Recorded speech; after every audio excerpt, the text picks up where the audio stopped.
Hello, Socrates SaddleBrooke. Welcome to our exciting series on what it means to be human. Now, on one level, that might sound rather trivial because we know what it's like to be human. We are human. But we're going to take a deep dive below the surface today, way down to the cell level. 100 trillion cells in this body. Can you imagine? 200 different types, all cooperating at one time, instantaneously, to keep us alive. Now, at Socrates SaddleBrooke, we like to think deeply about the big questions of life, particularly those about our origin and our destiny. We want to know, as human beings, how did we get here? What's our origin? And certainly we want to know where we're headed. What's our destiny? We even dare to ask why we're here. What's the meaning and purpose of our lives? Now, in part one of this section, we asked, are we just physical beings in material bodies? Or do we have an immaterial nature as well, a spiritual nature, a soul? Most everyone agreed after we talked that we have a spiritual nature. We do have something immaterial within us. But then we asked, is there any real scientific evidence, empirical evidence that supports an immaterial soul? That the soul actually exists and is not an illusion as modern biology would have us want to believe? So today in part two, we ask the next big question. Is life a completely unique phenomenon, unlike anything else in the universe? And if it is, how do we know that? What does it mean to be alive? Then the $64,000 question is, what is consciousness? How do we measure that? Now, from a physiological standpoint alone, being alive is a miracle. I mean, think about all the body and cell functions that must take place flawlessly every second just to take a jog. I will introduce you to a term that perhaps you've never heard before, homeostasis. Now, homeostasis is perhaps the most important concept in all of physiology. It's a mouthful to say, but when I describe what's going on right in your own body right now, you will recognize this immediately. Homeostasis is how all the cells and organs in our body stay alive. It's how all the various cells work in harmony to keep us alive. Each and every cell in our body, all 100 trillion of them, is alive. And when it dies, it's normally replaced. But when homeostasis is overwhelmed by the outside environment, guess what? That's when death occurs. Homeostasis is how our body knows how to stay alive and respond to the challenge of a changing environment, often hostile environment. Now, non-living things do not have homeostasis. Homeostasis is the difference between life and non-life. Once you understand this, you will then know, at least from a biological standpoint, what it means to be alive. So let's pick up my lecture at the Mountain View Ballroom of the SaddleBrooke Country Club in SaddleBrooke, Arizona. I apologize for the less than excellent sound quality because of the poor acoustics in the room. Next time I'm there, I'll use a dedicated lapel mic. Let's listen in. But how often do we stop to think about these big questions? I mean, have you ever posed that question to yourself before? And why not? Why don't we talk about who we are? Where did we come from? Where are we going? Why am I even here? And some of you have heard my story back in my 30s that this bothered me ever since I was that high, these kind of questions. And I would read philosophy and then science, and then I went on to school for science and then went on for philosophy and theology because I want to grab hold of it. And you know what? I've never grabbed hold of it. Totally. There's always some questions. No matter how much you're committed to a particular worldview or whatever, you always have doubts, and you're supposed to doubt. I mean, that's the idea. Life is the journey, okay? And so I really love doing this, Socrates. It's my favorite thing to do. And as Dick said, we have a 7-part series. We're in the section 6 of this, what it means to be human. And we've been brought up in our school system and so forth, we're an evolved animal. We're from the great ape family and goes all the way back to primordial ooze and so forth. Is that true? Now, we have a whole series of when we discuss that topic. It's on the website. We have this wonderful website. Don't miss out on going to the www.SaddleBrooke, Socrates SaddleBrooke.club, and you can get a little card on the way out and put your camera on it, and it'll take you right into the website. There's about 16 different sections on it right now. And we spend a lot of time on parts 1 through 5. But today we're going to particularly talk about being human. And are we different? And why are we different? And I'm going to build up from a very, very simple case of what it means to be a cell. You ever think about what it's like to be a cell? I don't think so. Some great philosopher, one of my favorite philosophers, wrote a great essay called, "What's it like to be a bat?" I mean, can you think about being a bat? We don't even have sonar. We don't even have the tools to be able to understand what a bat does.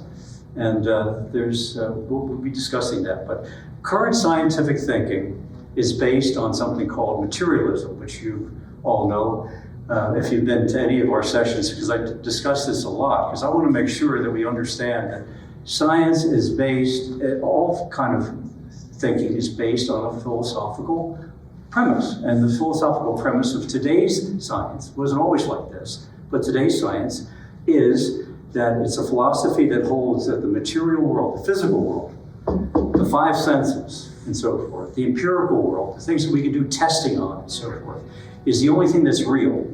That these mental states that we have about thinking about things and having intentions and having a soul or having a heart, as we would call it, that's an illusion generated by our brain. Is that true? We'll talk about that today. That there is no material world to the immaterial world to the materialistic science. That free will is an illusion. Now that's an interesting thing. Are we determined by just the chance collision of molecules and everything that we do is determined? Is this free will? Or was that predetermined? Life is strictly determined by our genetic makeup and the evolutionary process that brought us from where we were to where we are today. And human beings are nothing but molecules of motion. Molecules of motion. Okay, now if that's true, then we have an explanation problem right off the bat, because most people believe in their heart of hearts. They might not be able to prove this scientifically, but they believe in their heart and hearts that they have an immaterial dimension to themselves too. And we'll review that a little bit more. We talked about that last time. I'm going to go through that again because that's a very important foundation, the subjective mind that we have that tells us that there's something else going on in there other than just the physical characteristics. Most people believe that they have free will, that things aren't predetermined just by our genetic makeup and the evolutionary process.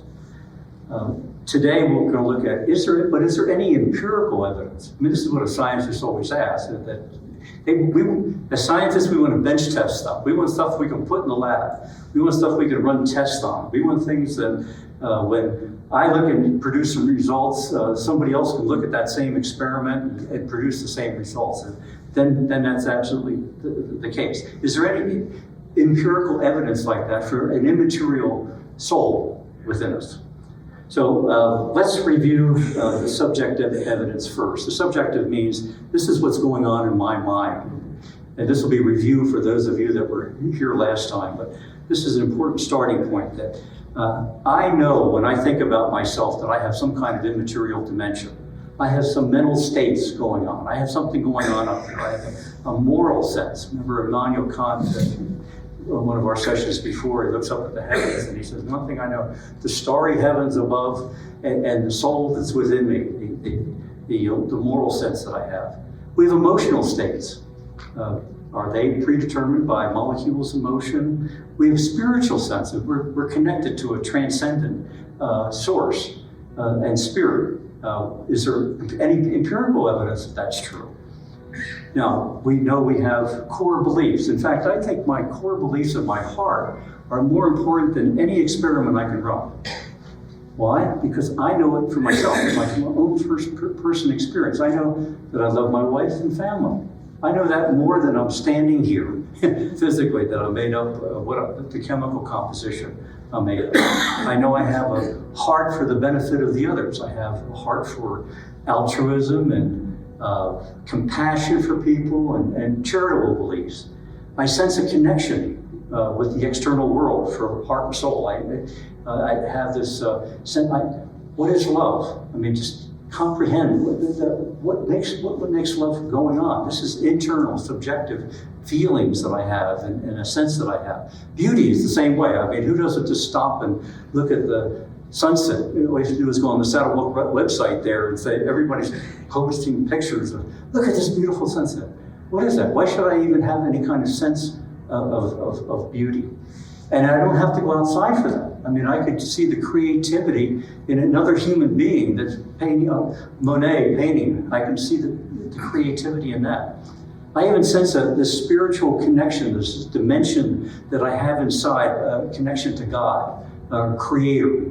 And it doesn't make any difference what religion I am. There's some connection that's way beyond, that's transcendent to me. 90% of the people have this experience from all time and going forward. And it usually results in some kind of awe and wonder of looking at the created universe, or in prayer, where we're actually having a total connection that way. I have feelings. And you don't know what those feelings are. You can't perform a scientific experiment on me and tell me what my feelings are. You can put maybe a lie detector, you can detect the brain waves, you can detect my heartbeat, you can tell certain characteristics, but you don't know. Maybe I'm lying to you. You know? The only way you know is when I tell you. And then why do you believe me? Would you believe me? I mean, if I tell you I'm happy, and sure I'm happy, I just lost whatever. Angry or whatever. These are subjective feelings that we have. We have to explain them. It's not that we can't deny them, but we have to explain them. And I want to make a case today that we can explain them with more than just molecules in motion. We have 5 senses, and these senses tell us physical things that we can measure. One of which is taste. We went through this last week, and sound and sight and taste and smell. And here's Nancy here. She's smelling a pizza. She's wafting out of the oven. Now, is she just going to talk about the fact that it's a pizza, pepperoni pizza? No, this is going to bring back memories to her. She's going to be tasting that pizza in her mind. Ever happened to you? You just look at something and you just taste it. She's going to be remembering maybe 25 years ago when Jim took her to that little pizzeria down in downtown Philadelphia. And where is that memory stored? Is that a computer that's inside my brain that we can find, that we can measure? Or is that something else? Is that something transcendent? We experience connections with our heart, soul, and spirit. And this is born into us. I mean, what kid just doesn't? Last week we saw the little rock and roll gal. I don't know if you were in here last week, but that was the kick. That we're born with this rhythm. I mean, I have a song going on in my head all the time. I was telling Gail, I said, I can't get that. We were watching Monk, that series Monk, and it says, it's the jungle out there. That song is just resonating in my mind. Where is that? Where's that stored? And this is from the very beginning. We're going, Christmas season's coming up. We're going to see the Hallelujah chorus and get to that point and everybody just stands up. Why are they standing up? What's going on? I mean, it's just a series of notes on a paper. Is that all that is? Or is there something else going on? And then a lot of us were taught how to do prayer or whatever, taught that there is something transcendent being, and we end up praying, feeling connection spiritually with that. So we have a sense, a subjective sense, that we are more than molecules in motion. And this whole area of awareness is called our consciousness. But what is consciousness? And that's our subject today. What is consciousness? Well, I'll tell you some aspects of consciousness. I mean, the first thing is I have a first-person awareness, but I just talked about that. I know in my own mind some of these things, but I have an objective awareness too. I know that Ed is sitting right there, and he's doing Socrates thinking. He's already thinking deeply. He's thinking deeply about this. And I can experience him as a he, and I can experience him in my mind as I remember Ed and Susan, yeah, I met them the other day. So there's two things going on at least here. There's this first person I experience, and there's this he, she, it, other experience. And then I experience other people doing this. I bet Bill has these experiences. And the reason is not just because he's shaking his head, but I can tell by the way he acts. He acts the same way I do about things. He likes things subjectively, and he sees things subjectively. So I have a sense, I come to this conclusion that other people have these third person experiences as well. So I experience two things going on, at least. I experience a physical sense and a state, and I experience a mental state. So I'll call the physical state, that's when I was up in San Francisco and I saw Rodin's Thinker, and I loved it at the Hall of Legion something in State Park in San Francisco. And I viewed this and I said, that's what that is, and I can go over it. It's probably made out of bronze, and I can touch it and do a physical experiment, but I also have a memory of that comes into here, and I process on it. I have a view of that from the inside. I don't have to look at it. I'm not even sure it's still there, but it's there in my mind. I mean, if somebody stole the statue, it wouldn't make any difference. So it's still going to be there, and I remember that 25 years ago. So I conclude, and Socrates at SaddleBrooke is for you to conclude for yourself. We discuss multiple sides of the issues. This is not here to indoctrinate anybody or, sure, I'll give you my particular conclusion, but I'll tell you it's my conclusion. You'll have to make up what your conclusions are, and then you'll have an opportunity to even state what your conclusions are, your opinions. And as I've said in many of these sessions before, I'll even give you the floor. You can make a speech if you want to. Limit it to 30 seconds though. And we don't have more than 30 seconds. And then we continue a dialogue. We're going to go have dinner afterwards, and in the dining room here, we can discuss that. Next season, we want to even start small groups and really have roundtable discussions, because that's where the real discussion takes place, not just listening to me as these small groups. But I concluded for myself that there's a first-person experience. These are mental states. There's subjective. There's a third-person experience that I have that's objective. These are not the same thing, but they work together. And both of them are real somehow. Neither is an illusion. Mental states are, I'm going to claim, is something more. Now, one of the first people that have introduced this situation to us in the modern era, I mean, this thinking goes way back, even before the Greeks. But in the modern era, when the scientific method started coming on the scene, was Descartes, and he pondered this all the time. He must have had quite a Socrates club going, because it took him a while, but he came to that conclusion. I think, therefore I am. We've all heard that statement. But what does that mean? Well, I'm sure what it meant to him had to do with bridging these two different states, because he's thinking, he has one view of something that's going on in his brain, and then he also knows he's a body and physical, and he says he is. So he thinks that he's both of these things. And it's called, in science and in philosophy, it's called the mind-body problem. And it's not something you can look up and say, there's the answer. You'll hear a lot of evidence on both sides and what it is, but there's three distinct views of the mind-body problem. And let me first say that this is what I'm trying to do in a cartoon fashion. I have mental states, there's physical states, there's some kind of chasm in between that I have to breach. I have to jump over that chasm. How do I transcend that chasm? So I'm going to say that one of the explanations is evolution, materialism. explains this. And here's how it explains it. It says that consciousness, what I'm talking about, all these different mental states, it's an emergent property. Well, what does that mean? Well, it just happens over time through evolution. It says that mental states are really an illusion, they're not reality. But I have a little bit of a problem with this definition, this solution, because evolution is, I know from a physical standpoint, is natural selection and random variation. You don't have to go back to the talks and discussions on that if you're not familiar with what Darwinian evolution is. But that means that natural selection is a physical mechanism, and it provides survival of the next succeeding generations, but it doesn't work on the mental mechanisms. So I really have a problem with how does that solve anything to do with my mental state? And random variation to me of mental states is unintelligible. I mean, who would want to have a random variation in a mental state? I don't want one. That to me, that's all right. What time does the meeting start today? 4 o'clock. No, it's 2:45. No, it's 12. No, we don't want random answers. We want directed answers. There's answers. There's a goal. There's a specific direction that's being set.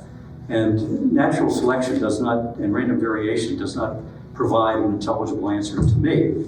Now, even if consciousness were an illusion, and that view is right, what's the explanation for it? Where did it come from? So, evolution is the materialistic viewpoint. The second viewpoint is immaterialism. Immaterialism just means that the mind and the brain are distinct entities. We are both a body and a spirit. Now, the body is material, but the soul is immaterial.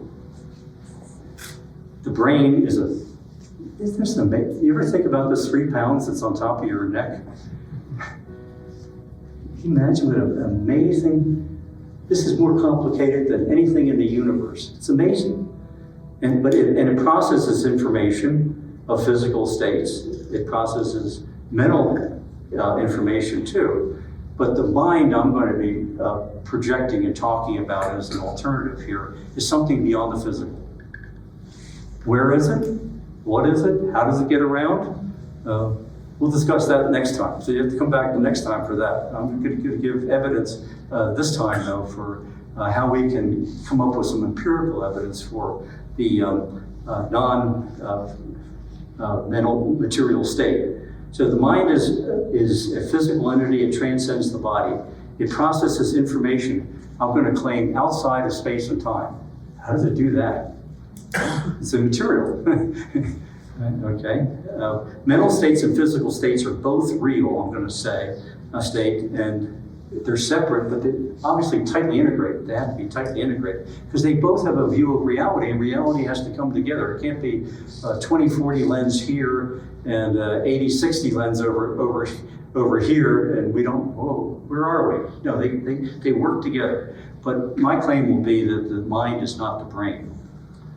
Consciousness, okay, it's the inner first person, the subjective experience of the outer third person objective world. So consciousness is that aspect of our personhood, let's put it that way, our personhood, that integrates our mental states and which are feeling. Think about our mental states for a second. I went through these last week, the sensation of feeling and heart and spirit and love and beauty. And I was really interested because at the end, Dick took a poll and he said, how many of you believe that you're also immaterial as well as material? Almost every hand went up. I was kind of flabbergasted because some of you have talked to me independently and said, everything is physical. But just thinking about this for a while, said no, that there's physical states and mental states, and the integration of the mind and body, I'm going to claim does produce true conclusions about reality. What does that mean? Don't we want to know what the reality is? I mean, that's what we all want, right? What's real and how do we get there? Well, we have perceptions of reality, and I'm going to claim that the mind and the brain both give perceptions of reality, but when they integrate, they give us a picture of the true reality. This debate, as I said, goes way back to Socrates and his best student. His best student was Plato. Plato's best student was Aristotle. These are the foundations of founders of rational thinking coming forward. And in the early talks that we had about this, we talk about how science today, as wonderful as it is, and as advancing as it is, and so forth, talks about material causes. They talk about what is this and how does it work? How did it get there? It doesn't talk about transcendent issues.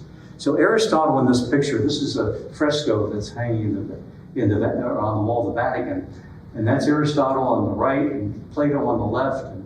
And Aristotle is pointing down to material things. And he's saying, I'm going to talk about the material causes for what goes on in this world. And Plato said, but you got to remember, there's first principles. Everything has to have a starting point. He's pointing up to something transcendent. And he's saying, no, it has to have design and purpose, as well as material and operating characteristics. And those four causes were pretty much what science operated on all the way up through up until the 19th century. 19th century, something happened.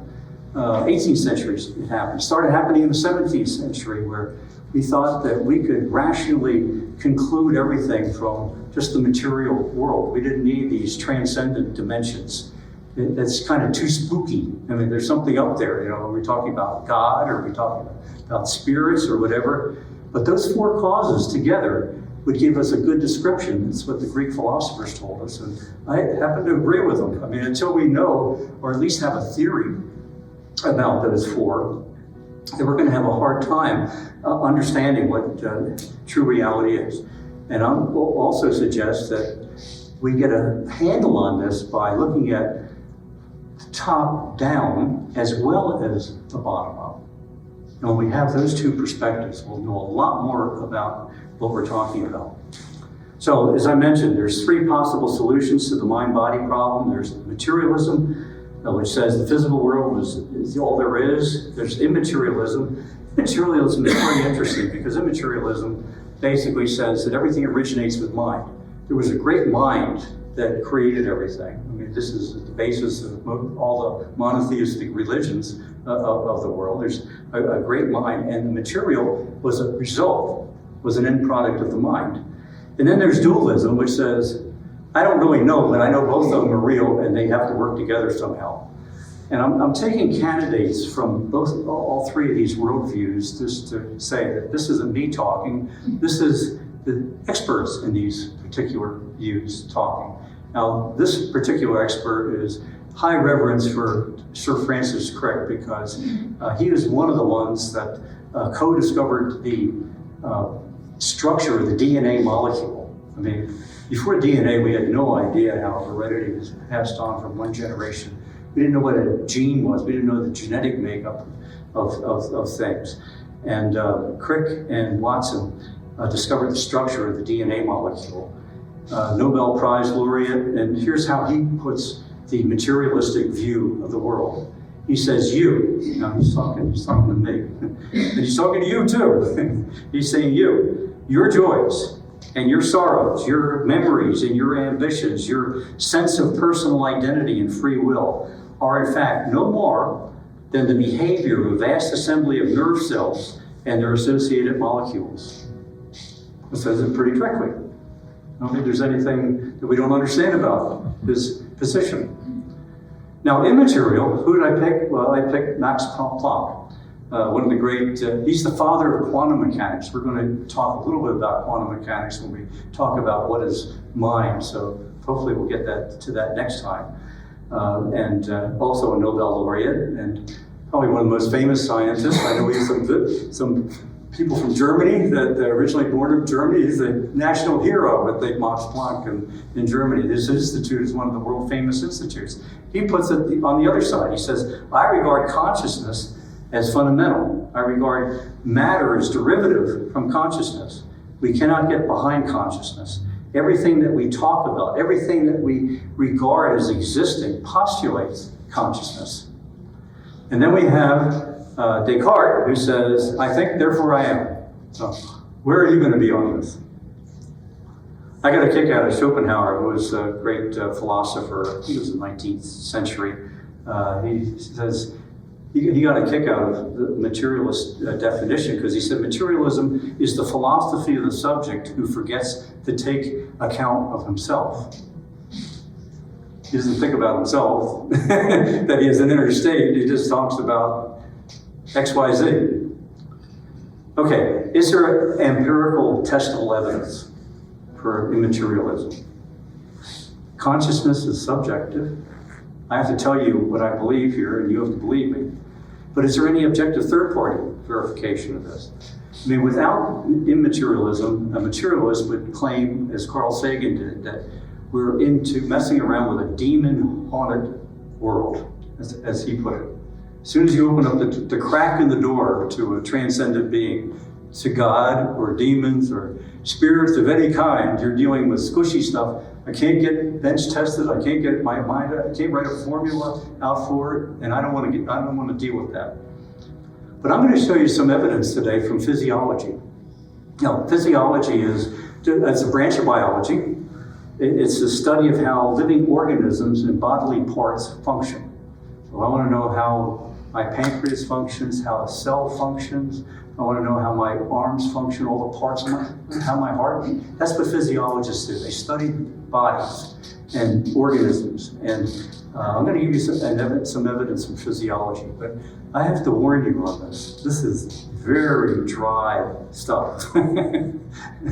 This is very dry. So I was practicing with my wife this afternoon, and I saw her kind of glaze over a little bit.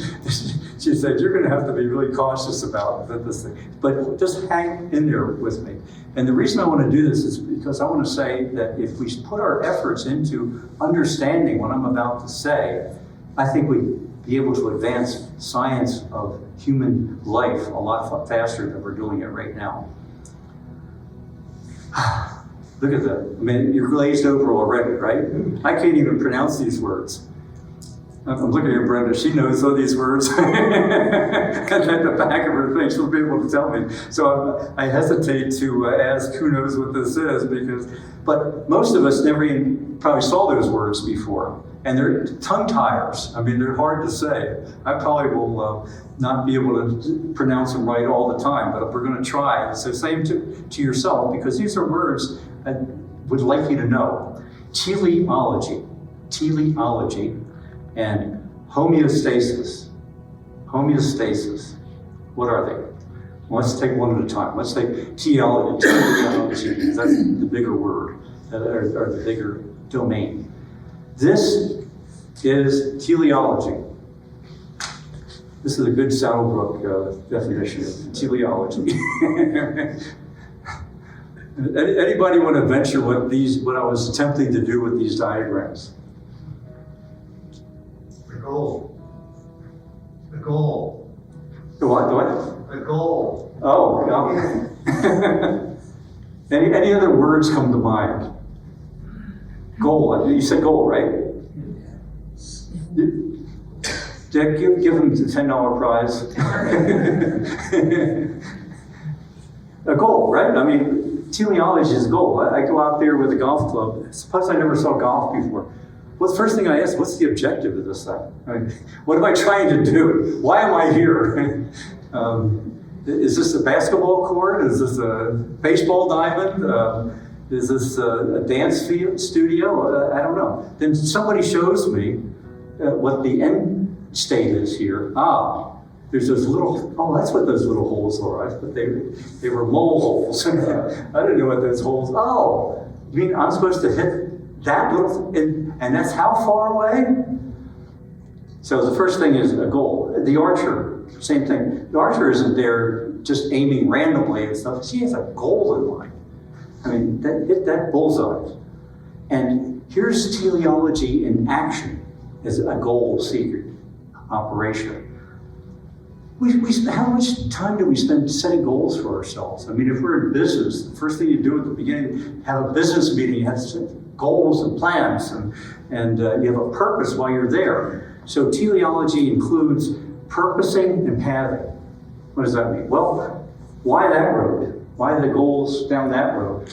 Why not the other road? Why not 177 over here? No, because the goal is on this road. And that's my purpose. And I create a path for it. So it involves purposing and pathing, I call it. It also involves striving. I mean, what goal is worthwhile? You don't have to strive for it. You have to really work at this thing. I mean, and sometimes jumping over the chasm there is what we need to do. So striving is an important part of goal seeking. And then accomplishing. I mean, by itself, it doesn't mean anything. It's the accomplishment. It's getting there. It's it's that high five for that hole in one. I mean, that is awesome. And it's that high five for winning that promotion. It's that standing up on the platform, the highest platform with the gold cup. So teleology is goal seeking. And it comes from the Greek word for telos, which means the end, the goal which was intended. It's a goal which is intended. It's not a random goal. It's a goal that was intended. And it explains, this is the hard conceptual part, because it explains a phenomenon by its goal and purpose rather than the cause that initiated it. We're all taught in school, and everything we do is there's cause and effect. And we start at the beginning and we say, well, this cause goes from that cause, goes to that cause. Teleology starts at the end and works backwards. Look at the golf example there. If I want to know what golf is from teleology, what I would do is, that's the purpose of it. To put that little ball in that hole. How do I work backward to the guy driving on that range? Can you imagine following that path, all of that ball from the putter all the way back to the flight, from the 5-iron down to the driver, to the spin on the ball? Teleology explains things from the end back to the beginning. Let me give you an example in physics. We all think, one thing I love about gravity, we all know what it is. You never have to explain gravity to anybody. We all know what gravity is. And it was remarkable whether or not Newton sat on a tree and had an apple bounce off his head or not, it's not the important thing, but he's the one that looked at this and said, there's something going on here. There's two masses that are attracting one another. There's a force in between, and he writes out an equation that just mind-boggles for the world. I mean, mind-boggling. He says, if I multiply those two masses together, and I divide them by the square, the distance between them squared, I can calculate something called F, the force, the gravitational force. And that's empirical. And you can do that. And you can do that. And anybody can do that at any time, anywhere, any place, and that force will always calculate the same way. Now, in physics, the explanation that we normally think about is this force is what pulls down the apple. But we could just reverse that and think about it from the beginning, from a teleological standpoint. Look at the end point. It lands on my head. Why can't we explain it from the force that pushes the apple toward its goal? Think about that one. Think about that one. I was talking to my wife about this, and she said, And I said, well, we always count from 1 to 10. Suppose we counted from 10 to 1. We would still get the same answers. 7 minus 3 equals 4. But we're doing it in a different system, and we're thinking about it from a different way. We're thinking about it from the end point, not from the beginning point.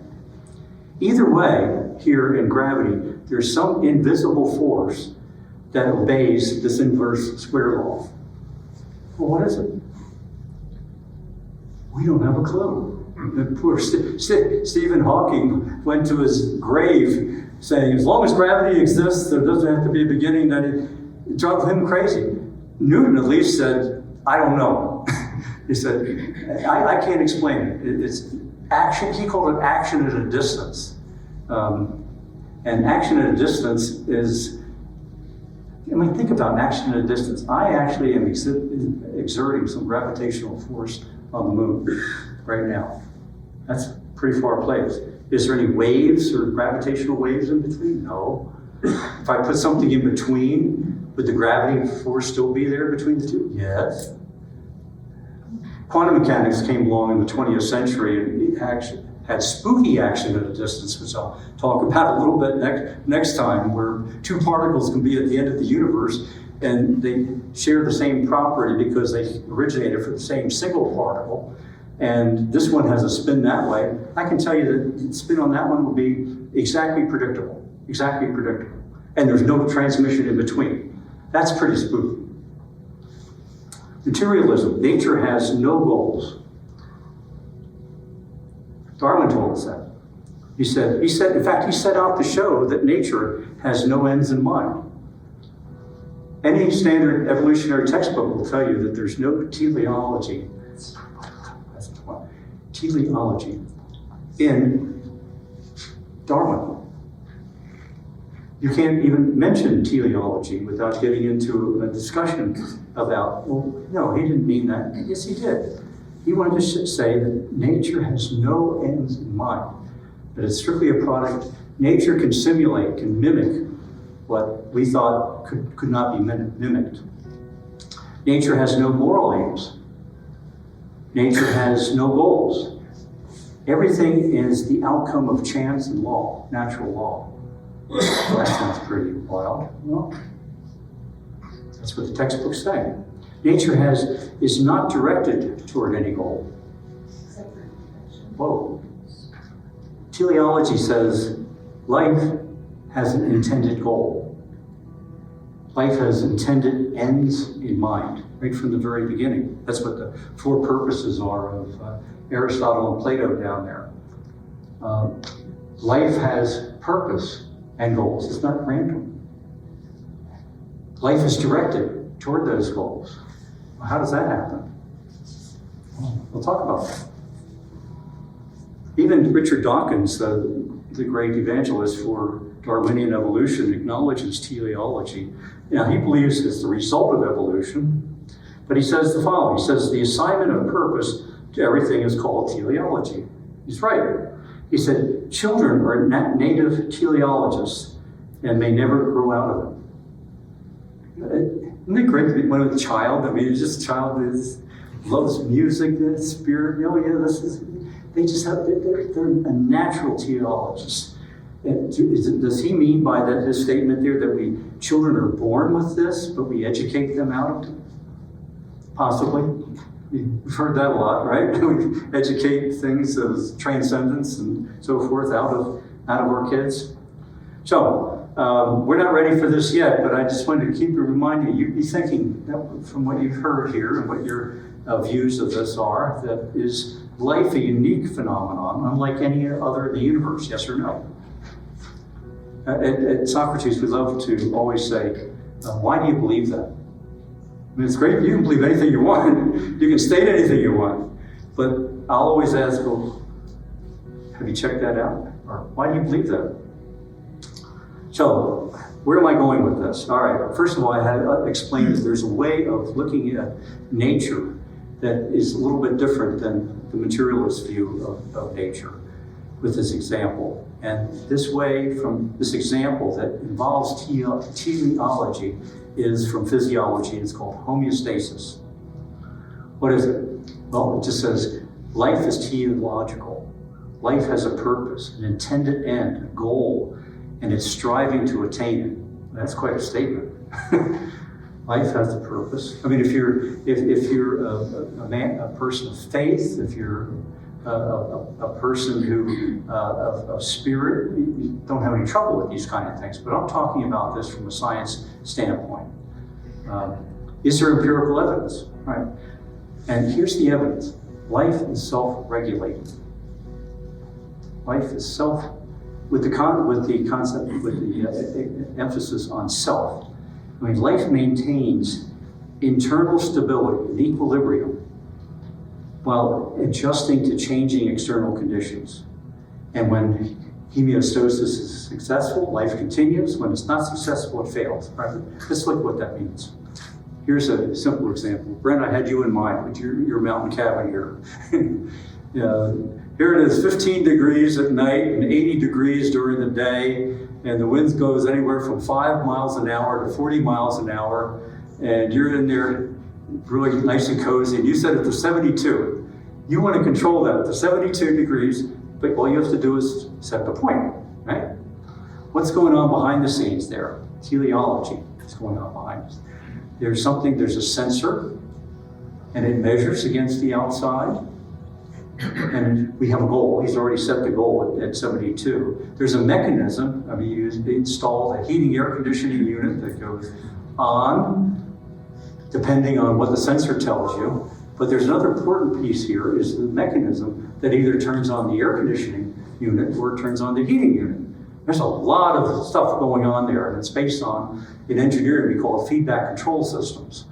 There's a sensing, a measurement against a set point, an adjustment is required, so there's a thinking that has to take place, either be programmed into it or thinking at the time. You could do that manual if you wanted to. You could say, I'm not going to bother with the sensor, but I know if I turn the heat on for 5 minutes, but you're thinking, or you could have programmed that into your device right from the very beginning. So how does that work? It's regulation. Regulation. So let's look at a living organism here. Let's look at a cell. Let's take the most basic human or living organism there is. A single cell. A single cell has the same properties of that cavity. It has a membrane on the outside. What's the membrane? Well, that's the building that keeps us isolated. It has an internal mechanism and it has an external environment. Internal, external. And it has a membrane that separates the two so they can operate independently. Well, the changing external conditions, they're going all kinds of places. The wind's blowing different, the temperature's going whatever. And inside, that cell needs a certain stability defined by it. It needs an oxygen level, it needs a salt, sodium, potassium diversion level, it needs all kinds of things, all kinds of levels that are set. And if it has those levels, from the very beginning, it can survive. If it doesn't have those levels, it has a regulation mechanism, it has a control system built into it, right from the get-go. Right from the get-go, that control system is built into it to regulate its internal environment so it survives. It wants to survive. It has a goal, it has an intended purpose to survive. Now, let's say, how does materialism explain that? Well, it really doesn't. The sensor picks up the external environment and within limits. And then as these external conditions change, let's say blood pH has to be within a certain range. I think it's 7.45 or something like that. It has to be. If it goes down to 6, you're in trouble. If it goes up to 8, you're dead on either side of it, but it does have a range. That's what that range is, and this range fluctuates. There's sugar levels that have to be maintained. There's a salt concentration level that has to be maintained. Your blood oxygen level, that little device they put on there, that has to be maintained.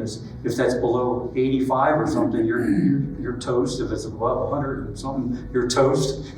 But in that range, that homeostasis of that cell, it has a control system that maintains that internal equilibrium. It wants to survive at that level. Ask yourself, where did that mechanism come from? And then you really want to be mind-boggled on this. Think about that one cell is one of 100 trillion cells in your body. You guys have 100 trillion cells in there. Wow. How do they know what to do? Every one of those is not only self-regulating to its levels, but it's also cooperating with all its other cells. What's the communication between those? No, they're striving to survive. If you look at it from striving to survive back, it has to survive, as long as you're within those limits and it's not damaged. All right, here's the jogger. She's out and she has several things going on. She needs water, and her kidneys are maintaining a water balance in her body. Her kidneys are doing this, right there. Her pancreas is regulating her blood sugar. Her Perspiration system, that's an amazing system. It gets too hot. Why do you perspire? Well, because the physics are that if you put water on and it evaporates, it'll suck the heat out and it'll keep your body temperature down. Are you thinking about that? Do you plan on doing that? No, it just happens. Your system self-regulates to maintain that blood sugar level, that water level, that body temperature level. Every cell and every organ also cooperates together. Materialism can measure all this. We can put instruments on it, and we can measure, and we do. And that's what we do in medicine, right? But we can't explain how it got there. How did we get to this just right condition where it's not too much and not too little, but it's just right. Just right. Maintain your pulse is just right, your body temperature is just right, your blood pressure is just right, your brain waves are just right, your organ functions, and all in response to an outside changing environment. So I'm saying that this homeostasis is life's fundamental force. Every life function strives for homeostasis. What does that involve? Well, we don't just list the stuff that it involves here. It has to become aware, it's aware of its surroundings. It knows its purpose and its goal. It strives forward to that end. It controls the current environment to maintain the stable state, this equilibrium state. It has the ability built into it to achieve that state within certain limits. And then it coordinates seamlessly with every other cell and every other life function to produce you, me. And it keeps it going. Even though all our cells are dying. 7 years, I'll have a whole new body. Everything will be new. Again, how do I maintain me over that period of time?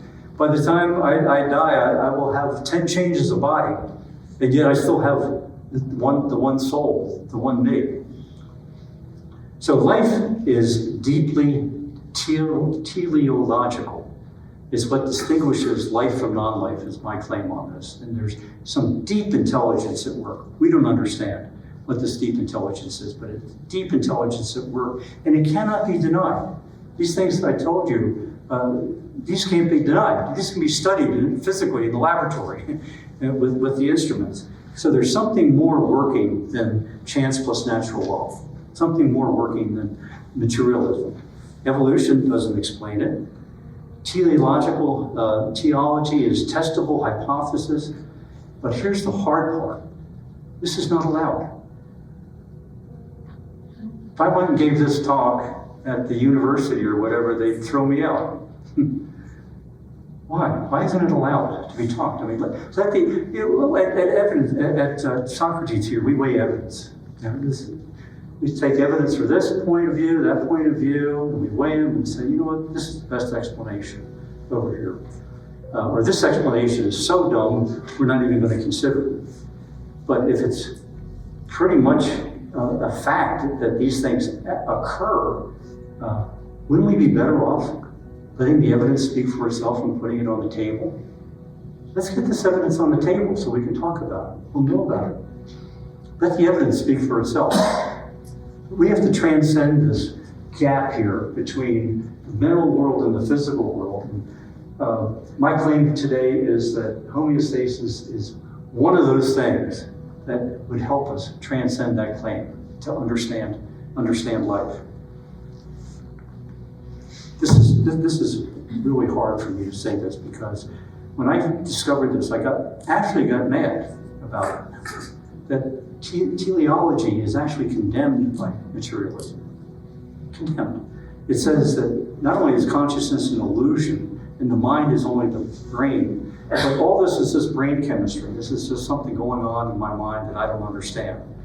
That my love from my wife, my family, it's just neurons firing in my brain.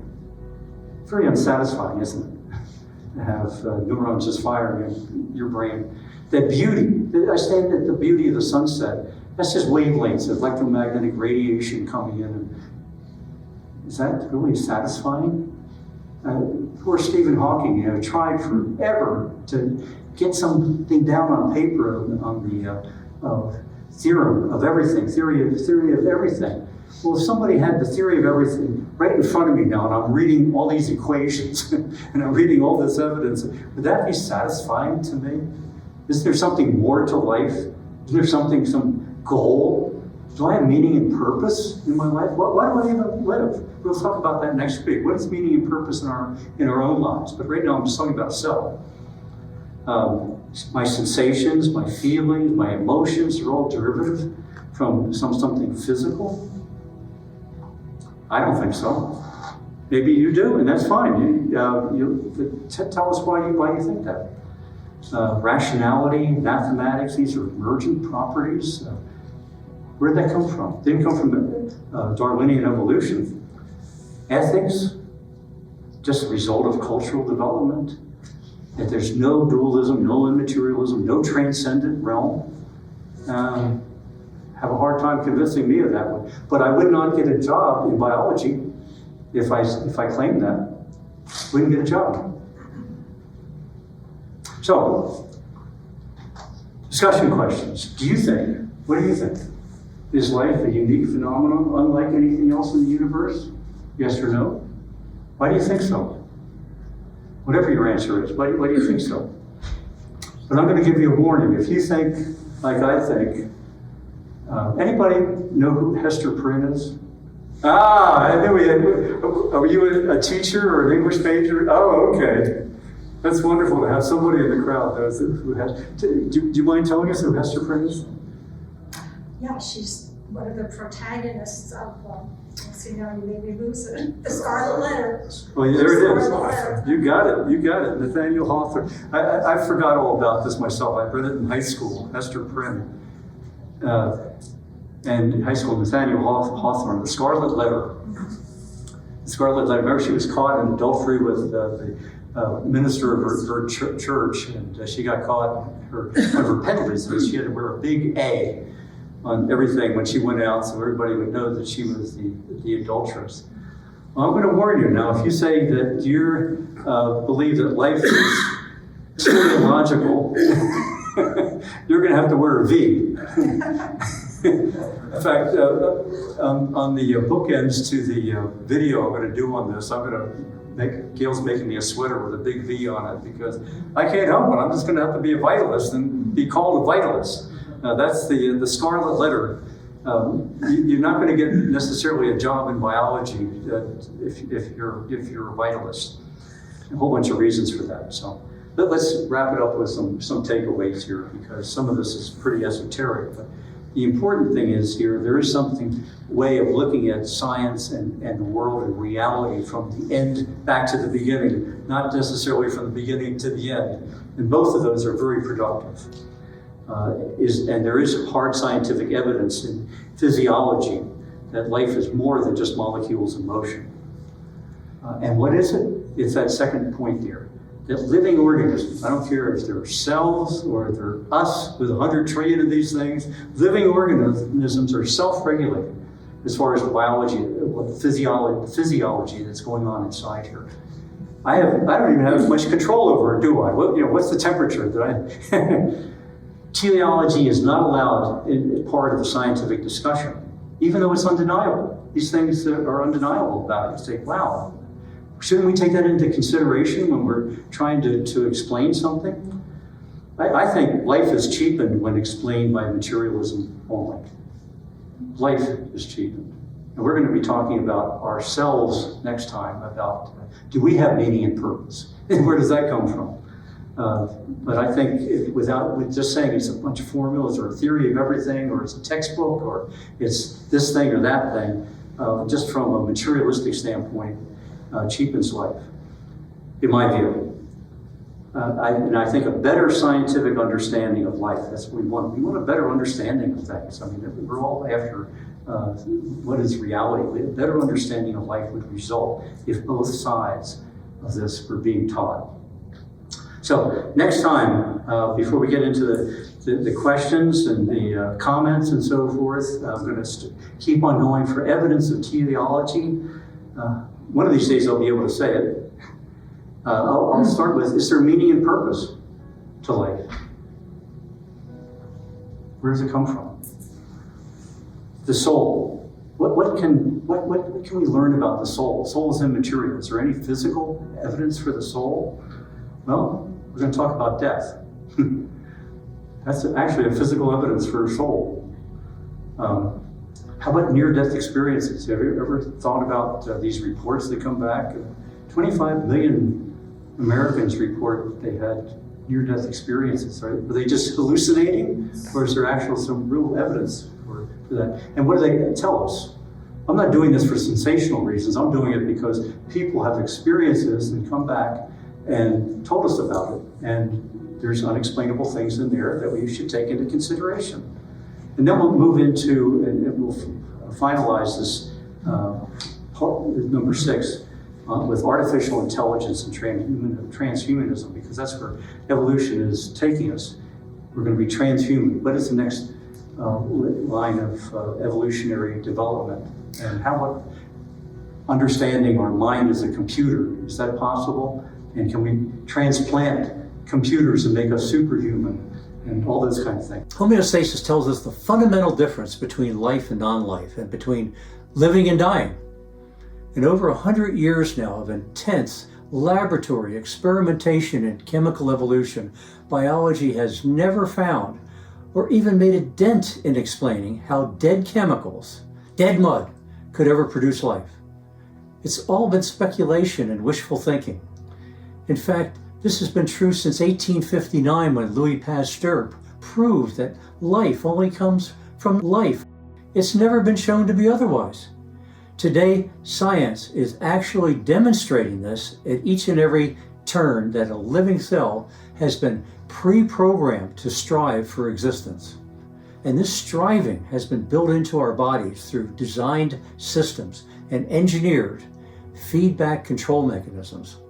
Design and engineering is not accomplished by accidental processes, as evolution tells us, but it can be accomplished by intelligent design. So, by studying homeostasis, we understand the fundamental difference between life and non-life.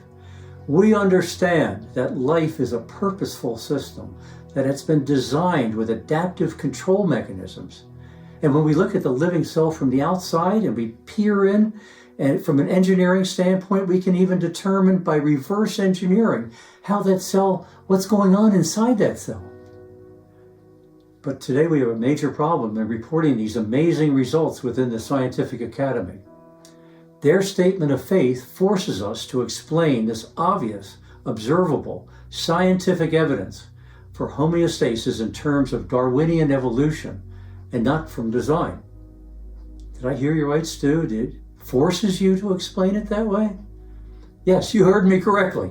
Darwinian evolution has practiced under the ideology of materialism insists that research explain its results in terms of evolutionary biology and nothing else. Today you heard me take that opposing view and explain how homeostasis works in terms of teleological causes that are built into our survival mechanism. This explanation is not accepted by the Academy, however. Why? Because it testifies against the reigning ideology of materialism. So next time in part 3, I will explain how teleology and the systems engineering that's built into homeostasis explains living systems far better than evolutionary mechanisms. Now, by telling you this, I once again will be expelled from the Academy. Remember when I had to resign my position at the Institute and retire my lab coat because of my view on my position on junk DNA and epigenetics? At that time, I showed that intelligent design predicted that the so-called junk DNA was not evolutionary junk at all. It all had a purposeful function. And now, in the past 10 years, this view has been shown to be beyond dispute. But the reigning dogma in the Academy can't accept the new evidence, so it hurls invectives and expels those who disagree with their dogma. I told this story in my video cast part 4 and 5, so check it out. Now, because of my view on teleology, I will be shunned once again and put into the scientific heretic category, what they call pseudoscience. Check that out in Wikipedia. But what I am teaching is only what all naturalists and biologists before Darwin logically saw in nature for thousands of years. And today, scientific evidence has shown that common sense and observational truth is in view. Remember, Darwin specifically set out to disprove teleology by theorizing that nature alone, through random variation and natural selection, that's what evolution is, could do the job all by itself. In my view, and increasingly among the views of top biologists, Darwinism is a failed theory. But if you want to make a living in biology today, you better toe the line with the academy or don't bother to apply for the job. Fortunately, in my case, I have more than a sufficient number of research clients who agree with me, so I can keep bread on the table. As you recall, when I supported intelligent design, I was branded, quote, a creationist in a cheap tuxedo. Now I will be branded a vitalist because of my view on teleology. Remember Hester Prynne in your high school novel, The Scarlet Letter? She was shunned by her community for her inappropriate behavior. Remember she had to wear a scarlet A on her garments, branding her as an adulteress. Well, we teleologists are unfairly shunned and branded with a V for vitalists, even when talking straight science and not ideology. Now, vitalist means someone who believes that there's more to life than dead chemicals. Now, that can be viewed as spooky, like a ghost in the machine, or it can be very scientific by showing that the empirical and repeatable scientific evidence reveals it. I'm opting for the empirical definition, but that won't matter much in the academy because to them it's taboo to speak about teleology, period. So, here's what's going to happen. I have to wear a scarlet V. I'll show you. Here it is, right here. I'm supposed to put this on now, and its purpose is to tell you and all those that what I'm saying is not to be listened to pay attention to what I'm saying. I might even have to drink coffee from my special Vitalist cup here. Now, of course, I'm just kidding. Being shunned by the community is one thing, wearing a scarlet V is another thing. But actually, don't worry about me. I'm making twice as much money now as when I was working inside the academy. And I certainly enjoyed my work a lot more. Eventually, here's what happens in science. Truth and evidence, data, always wins out. So just hang in there. That's what's happening now with teleology and intelligent design. Darwinism is tired, spent theory. Even the top evolutionary biologists know this and are searching vigorously for a replacement. Within the academy, however, most new theories are just extensions and modifications of neo-Darwinism. We just keep on doing the same thing over and over and over again until some change, like Einstein and relativity or Max Planck and quantum mechanics, comes along. Well, that's going to happen in biology too. The most productive and exciting research programs today are spawned by the new discoveries of epigenetics, which I talked about in part 1. And that's what happens. The new generation comes along. They want to do the exciting stuff. They want to find out what's research programs that are there, have goals and funding that will show exciting results. So there's new disciplines, one of which is intelligent design. The other one's system biology, systems engineering, information sciences. They're all employing the teleological point of view and making real advances that way. And the intelligent design movement, which is a totally new scientific paradigm, is grounded in these new disciplines, and it's steadily gaining influence. Its increasing acceptance over the last 20 years is because of its scientific validity and its research vitality.